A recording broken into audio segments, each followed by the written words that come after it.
Hey there, in today's video, I am showing you 5 of my favorite ways to create backgrounds.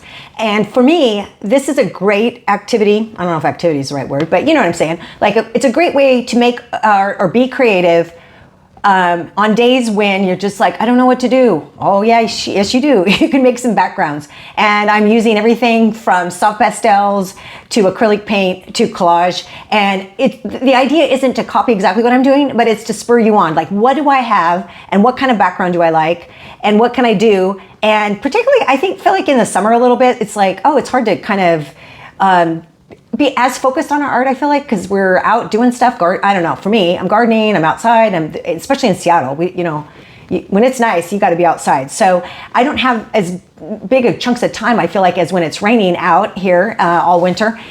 So it's nice to have something to do just to kind of prep for those days when I have a little bit more time, or I have this great idea, oh, I want to create or paint or draw or whatever it happens to be. Then I have my backgrounds ready versus, oh my gosh, now I got to create some collage on the background, or I got to paint and make some marks to get some texture going, because the way I like to create is on top of a lot of texture. And if you're like me, that will be great. If not, you leave your pages blank and you just wait till you're in the mood. But if you're a little bit like me, then create some backgrounds and just have fun with it. It doesn't have to be a finished product in and of itself. Obviously, some of the pages or the things that you'll see me do, it's really obviously not about how it turned out. It's about having something that then I can come back and respond to, create on top of, or obliterate and paint out all of it and just start fresh, but with this beautiful texture underneath. So without further ado, let's get started.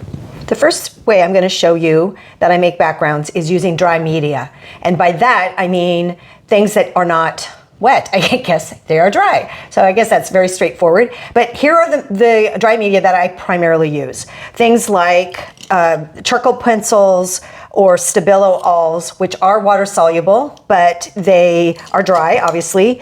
It could be a graphite, large chunky graphite like these Lyra sticks, or a pencil or a fine tip pencil. So it could be any of these graphites like this to make marks and to make designs and patterns.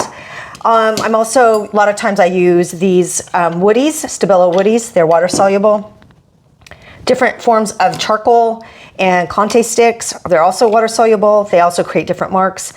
Soft pastels are another dry media.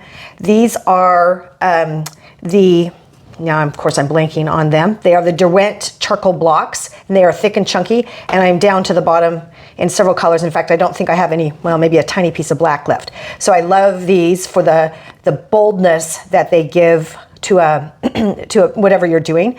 And then I also have the extra large Derwent graphite blocks. I don't use them quite as often, as you can kind of see by looking at them, but I do like them. I do like that what they might give to that page. Other things that would be considered probably dry media that I just don't use very often are markers, pens, anything like that you can put down without needing, I want to say a paintbrush. I also would include oil pastels in this, although I'm going to show you something else that I do with oil pastels. So I'm not going to use them or include them in the dry media, although I guess it would technically be considered a dry media as well. I'm sure there are other things that I'm not thinking of, but I just kind of wanted to show you before I got started the things I use. I won't use all of these, but I kind of want to give you an overview of the things I use when I'm talking about a dry medium. I am circled by all my dry mediums that I just described to you, and often what happens is I come in and I feel like I just want to really make a lot of motions, and when that strikes me, I know I can make a background that I can then use later. And often what I gravitate towards is I will grab a soft pastel, and I'm going to try to, this one, okay. And I'll just make some marks, and it just feels so good. I just need to get in motion. Now with this, I could do a whole thing on soft pastels and mix this and all that, but my intention is maybe I only have like 3 minutes, and I'm just like, I just got to put something down and work as fast as I can. So I do that, and then I might grab a one of these woodies and just make maybe I just make tick mark. I mean, I'm really just like, what can I do just to get myself in motion, but maybe I have time, maybe I don't have time. So again, I'm just making, I don't know, I'm just kind of going for it. Because it doesn't really matter, because in my mind, I'm going to come back over this and I'm going to paint it. So then I might grab let's grab actually one of these chunkier, the lighter. I was going to grab a small pencil, but I think I'm going to grab one of these, and I might make some words that maybe they mean something to me, and maybe they don't. But there you go, okay? So then from there, what else can I add? Let's add some charcoal. Let's add a block. Charcoal block. Sorry, I can't say that. It sounds like I said blanc, but it's a block, charcoal block. And I can just kind of smush that around, make something kind of interesting. And honestly, that's probably about as far as I go with it. I may, if I was really feeling, motivated, or like, okay, I need more, like I could grab like a Stabilo all, maybe I'd make some circles. So basically what I'm doing with the dry media is I'm just usually just getting myself in motion, because I'm feeling like I only have a couple minutes and I really want to do something. My arms are just dying to get in motion. And so I just go and throw something down. And then later I can come back and go, oh, I can typically what I would do is go over the whole thing maybe with some white, titanium white, or just in certain areas, or I might take a wet brush and make it wet so that it moves around. Just there's so many different things you can do. I could also, the other thing I was going to say, what haven't I used? Maybe this graphite block over here. I also sometimes, I kind of did it with the charcoal block, but not so much. It kind of was lighter. Sometimes I go in with like some more pigment on the paper, so that again, there is something more to respond to. And often that then will, when I come back in with water or with paint, that will really come through in that regard. So, okay, I mean, that's as simple as that. You can take whatever dry media you have, create a background, put it away, come and paint over it, or call it good. I mean, this could also be like, okay, this is just what I wanted to do today. But since I'm doing it for backgrounds, this is where I would start. And then when I came back in, usually I either go in with water or I come in with a titanium white and move it around a little bit and then proceed from there. So this is pretty easy. It's a great way to begin. And it's whatever pattern design that you want to do, it's kind of getting your arms in motion. For this example, for a background, I'm going to use oil pastels and I'm going to put acrylic over the top.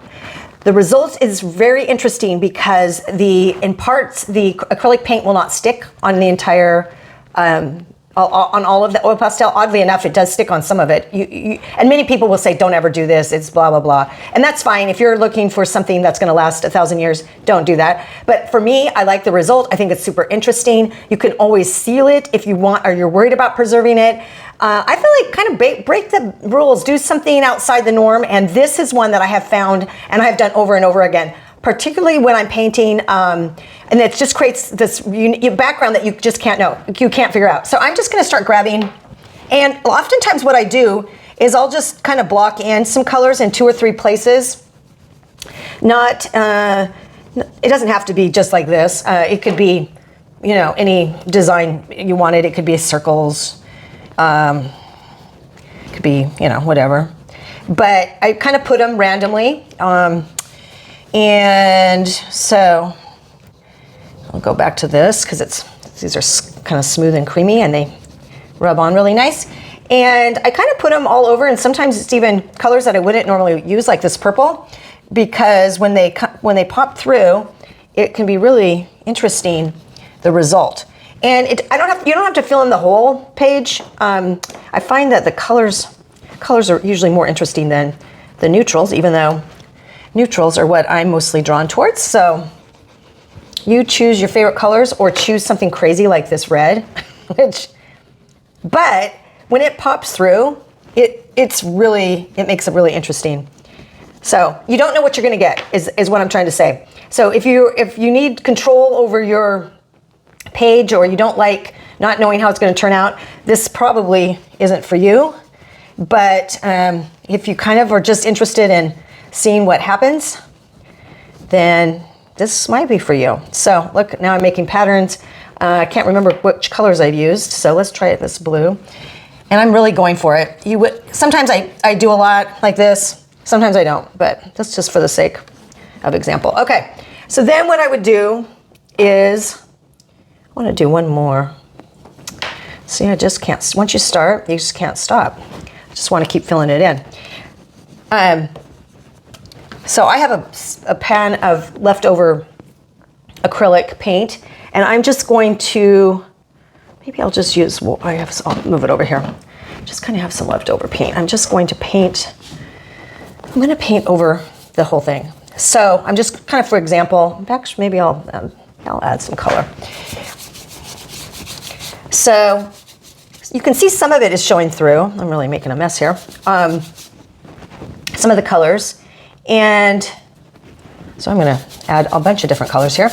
So what I would do is do this. I would add the paint over the top, and then what I would do is I would scrape back into it. So for example, I would I'm going to let, this is drying pretty fast. It's pretty warm today here in Seattle. It's the end of our summer, and I have some a little bit warmer, so it's kind of drying quicker.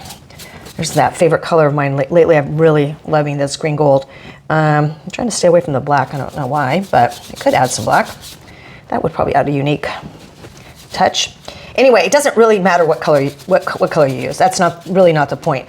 The point is more, go over it with the acrylic, and typically, let's say these spots I can see through. So maybe what I want to do is add a little bit of black. Maybe we'll make it gray, so it's not quite so harsh. Maybe I'll do a little color mixing while I'm at it. Wasn't my intention, but I can't resist. Just so I don't know, I kind of don't want to know where so I'm just making a messy mess here. I just really don't want to know where, so when I cut into it, I'm not specifically going, oh, there's going to be something popping up right there. So this paint isn't super opaque for some reason. And okay, so you're getting the gist, right? Okay, so what I would do at this point is I would let it dry, and then I'm going to paint something over the top. A lot of times I do portraits over the top of this. So cool. But even though it's still wet, I think I can show you a little bit of the result. So I take a catalyst wedge or some kind of scraper, maybe a credit card or something like that, and then I start scraping. And if it's dry, often, I don't know if you can see, little bits and pieces will start coming through, like the blue, and it just makes it very interesting because you don't know which colors are going to pop out, and it will affect what you're painting on top because it won't cover, the acrylic won't cover it. And I love that. I think it's so fun to have these unexpected results. So this probably looks like to you, you're like, this looks like a gigantic mess. But I look at this saying, this would be so fun to paint over the top of, because I'm not going to know. There's bits and pieces, and I tend to go over with my catalyst wedge, mess things up, and you're going to get more and more of these little bits and pieces. The other thing you can do, let me grab a mark making tool, that's not one. Okay, sorry, I should have been prepared. Well, that's fine. This is a little thicker than I was planning to use, but I'll use the edge of it. These spots that I can see are starting to come through, which are super cool. I'm going to kind of avoid that, but I'm going to kind of make some marks here, and you can see the blue coming through. And like I said, oddly enough, not all of the oil pastel will come through, which is weird because supposedly acrylic paint cannot go over the top of it. But here I'm scratching in, and you can see where the paint, where the oil pastel is coming into play, and it just is making some really fun marks. So anyway, if you haven't ever done this, I would give it a try. To me, even though it looks like a mess, I look at this and I think this would be so great. It gives me something to react to. I could put whatever pattern design on it I wanted, if I wanted to have it, render something that is more representational. Or this is the start of a great background for an abstract. I could even add collage or different elements, and then you have these really cool parts that are showing through. So actually I probably wouldn't put collage on this unless I did it where there wasn't coming through, but anyway, I'd probably stick to acrylic paint, but you certainly can do whatever you want. And I think you should give it a try and see what happens. You also could be more intentional. I like the surprise, but you could intentionally put your oil pastel, put your acrylic paint over the top, scratch it or pull the paint off, and then have these really cool marks in a very intentional way. So that might take a little bit more thought, but that's also would be an awesome background. All right, that's it for this one. Another way I make backgrounds is to use up leftover paint on my palette. So I have this messy palette over here, and typically what I would do is just paint it all over to just use it all up. So sometimes I do it on a canvas, but usually I do it on our art journal page because I'm never gonna start like this. Well, you know, hardly ever. Rarely will I start on a page that looks like that looks like this. So I'm like, oh, I have leftover paint. Great. I'm just going to like to mix a little bit here, even though I'm just using up my leftover paint. And maybe I start by doing some crazy stuff because it doesn't matter, because honestly, I'm just using up my paint. This is just a background. So you get to experiment and try things and see what happens. And I'm going to, you know, whatever, fill it all in. And then maybe I want to have a couple colors. So maybe I want to move over to this green gold that I love, add some white to it so I have some contrast. And I just want to, you know, again, I'm not looking at any kind of composition. I'm just thinking, oh, I'm just going to fill in these white spaces because I don't want, when I come back, I want to have it all painted so that I have something interesting to respond to. And it's super fast. So my thing is, you're not going to see me very, very rarely. I mean, I'd have to, I can't even imagine what would have to happen for me to like go leave this paint like this and not use it up.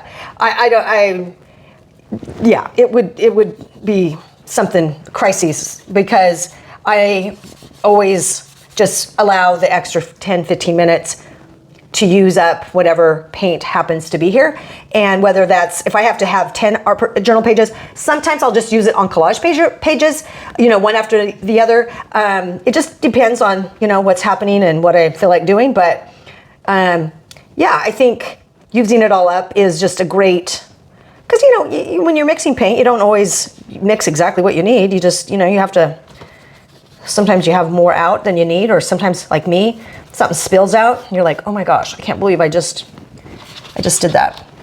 So if you're thinking, again, this is the ugliest thing I've ever seen, well, that's okay. I'm just using up my paint. And when I come back in, I can say, okay, what do I like? Do I like none of it? Then I can paint over it. Do I like some of it? Do I like some of the colors? You know, is there anything that's interesting to me? Maybe, maybe not. So, but I find it's very freeing in a way because it doesn't matter. I'm not actually even looking at what I'm doing. I'm just painting. I'm just like putting color down, and I'm not trying to make anything. I'm not trying to, you know, do anything. So there is some freedom in that. But what I'm trying to do is cover up all of the white. So as you can see, I'm making progress on that. And then sometimes just mixing paint, and you're probably thinking that is muddy, and probably it is, but I do like a muddy color. And anyway, that's pretty much it. There's a few spots that have some white. But this is something that I can come back and say, okay, what is it that I like? I'm going to, you know, like I'm going to make some marks on here.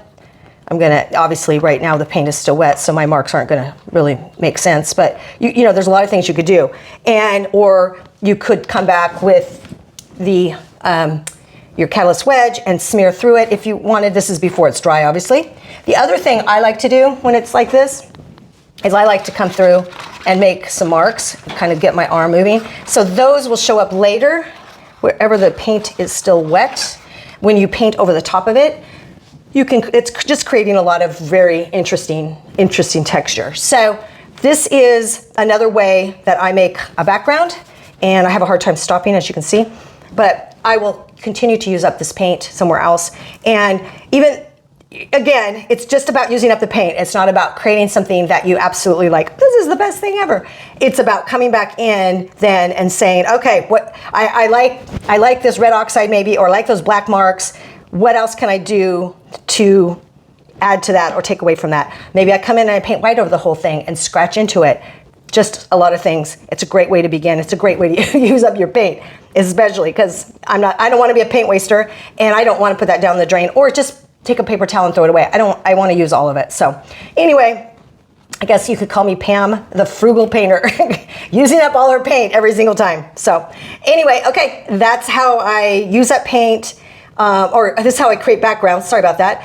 This is how by using my leftover acrylic paint. So I'm ready to go when I have a little more energy and I'm not wanting to start on a blank canvas, a blank page. Another way that I create backgrounds is to use collage paper, and by that, this first is non-painted collage paper. So bits and pieces of papers and maybe receipts, old pattern paper, bits of leftover odds and ends, lined paper, could be this is an old envelope, handmade envelope. I've torn off bits and pieces. Craft paper. This is like a deli paper that has printing on it, and then lots of book paper. And then this is like from a book and it has some text, and this is just a plain one. I like old books too. A lot of times, well, sometimes a paper like this is very thick, but sometimes it's also very thin. So it can make great paper for collage. So the unpainted collage paper is endless. It can be the stuff you get in the mail, that you throw into your recycling bin, anything and everything, it qualifies. To me, the point of this sometimes is to have it show through, and sometimes it's just to create texture. So I'm going to show you what I do and how I would do this. And it's very simple. Obviously, I'm just using matte gel over here. Usually you can use matte medium glue sticks, whatever glue or adhesive that you have is fine.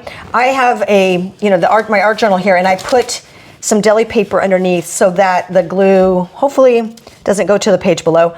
If they stick together, it's just my art journal, it's fine. But I try to be a little bit preventive, particularly, sometimes the glue goes everywhere, and so it's better to have a little bit of protection underneath if I can. Okay, so a lot of times what I do to get started, and I know this is probably silly, is let's just take one of these. I actually I know this, you guys are gonna think this is weird, but I like my corners. I like my corners to be cornered. Now these corners are a little bit rounded, so my corners can't be corners. So I want a straight edge. I know that's weird. You could literally have it go off, it wouldn't matter, and then just rip it off later. But I do like my ends to go to end. So you do it however you want, and it's easy enough to tear off if you don't go clear to the edge, or over the edge. It's really no big deal. It's probably one of the areas which you would think weird, because I like to make things messy and imperfect, and yet I want these corners to somehow be lined up. It's weird. So I guess we all have our quirks, right? We all are kind of unique in that regard. So over and under the glue goes. If you're using a glue stick, obviously you just do it underneath. But in this case, I am using, a glue. So I think this is probably going to be pretty straightforward. So I think what I might do is I'll just show you the process. I don't know what else to tell you about this, and then maybe I just have you can watch it and fast forward, and if there's any questions. But literally, I put down and then I go over the top. I guess the other thing I want to mention is you can go across this crack. I have some success with that and some not success. So I typically just butt up against the crack, and that has worked better for me. And things like, there might be some unique pieces, like this is really unique and that will create some really cool texture, that I may opt to add as I get further along, because when I'm using these papers, it's really more about the texture than it is about what's going to show up later, usually. Not always, but usually. So, and often when I just have one smooth edge, I will, let's just put this right down here. And we'll just go right here with it. So again, you can go over the edge. In fact, so many artists I see do that, and then they just rip them off later. You know, I'll admit to a few quirks when I'm making art. So I'm going to put this in a fast forward, and then you can just watch the process, and then you know, just see how I'm laying out the papers.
Okay, you saw I just randomly put down the papers.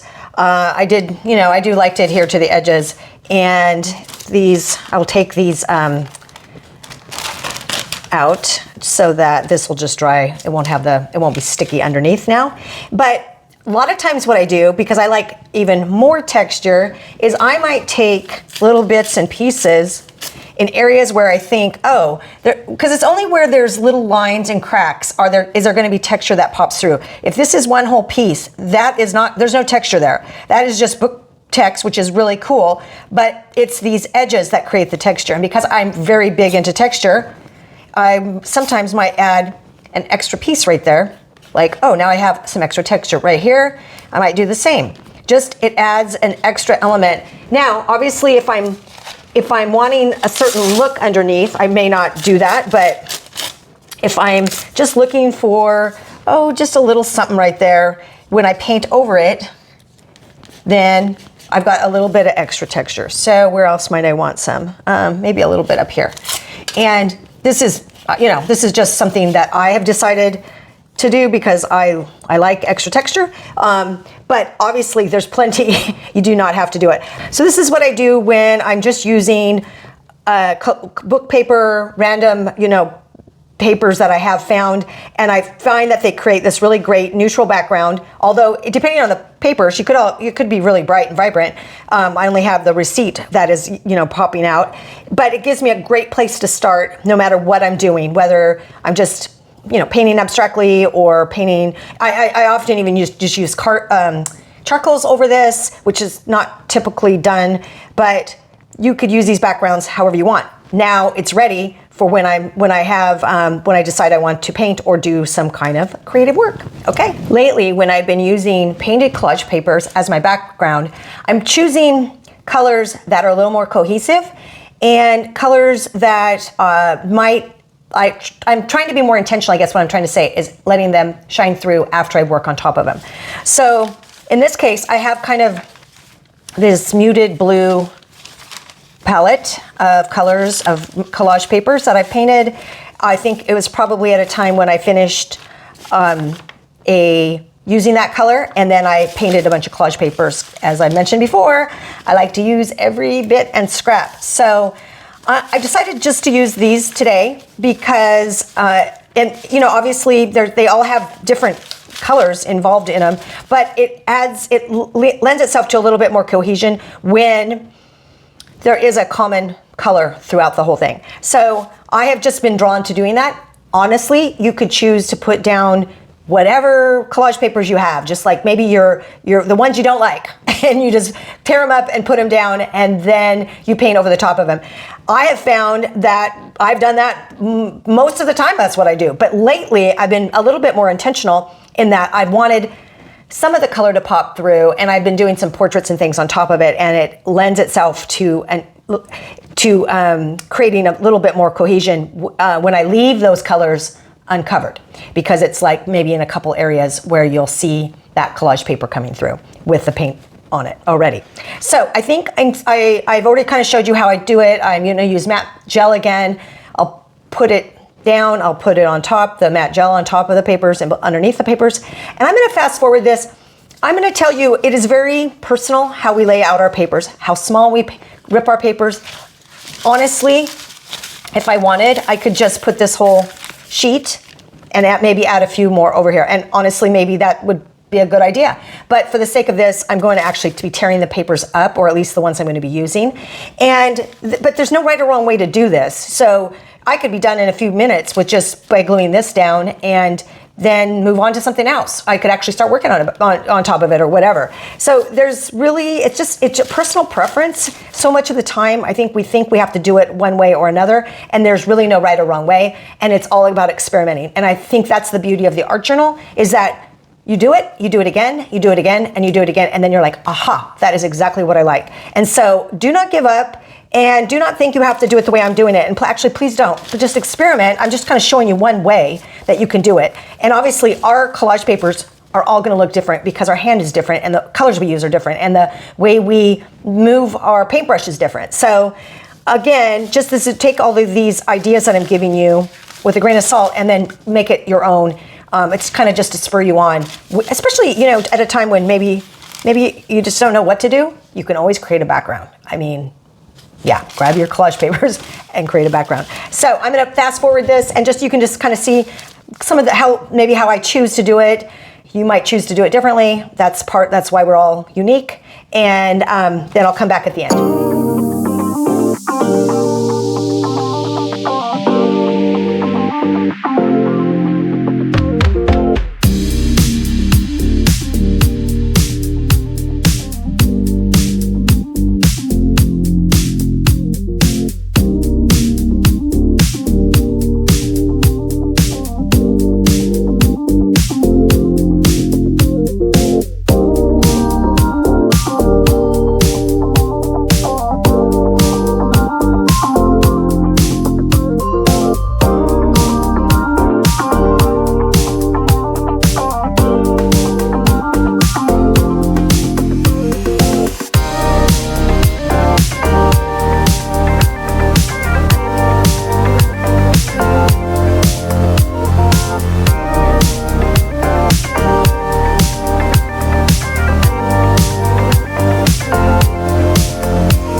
this ended up being a little bit more blue than I was imagining. But again, I think if little pieces of it pop through when I do a painting, or maybe it doesn't, maybe I paint the whole thing and obliterate it all, it doesn't really matter. But that there is a cohesiveness here that if I do choose to have some of it show through, it will, I think, it'll look good. So again, you can choose colors that are similar on the same, similar, these are like even the same color value, there's not a range, or you can choose just, like I said, some random papers.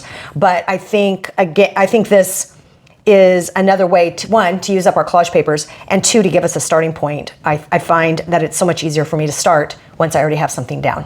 So I hope these 5 different ways of starting backgrounds will help spur you on when you have maybe a limited time or you don't know what kind of project to get started with. This is a good way to get papers down, to use your arms and get in motion with soft pastels, charcoal, whatever you have, or just to use up your leftover paint. Maybe you finished a project. So there's just a lot of different ways that you can create backgrounds so that when you're ready to create and you're feeling it, that you're ready to go, and all you have to do is respond to what's already on your page. So I hope this was helpful, and I thank you guys all so much for watching, and I will see you next time.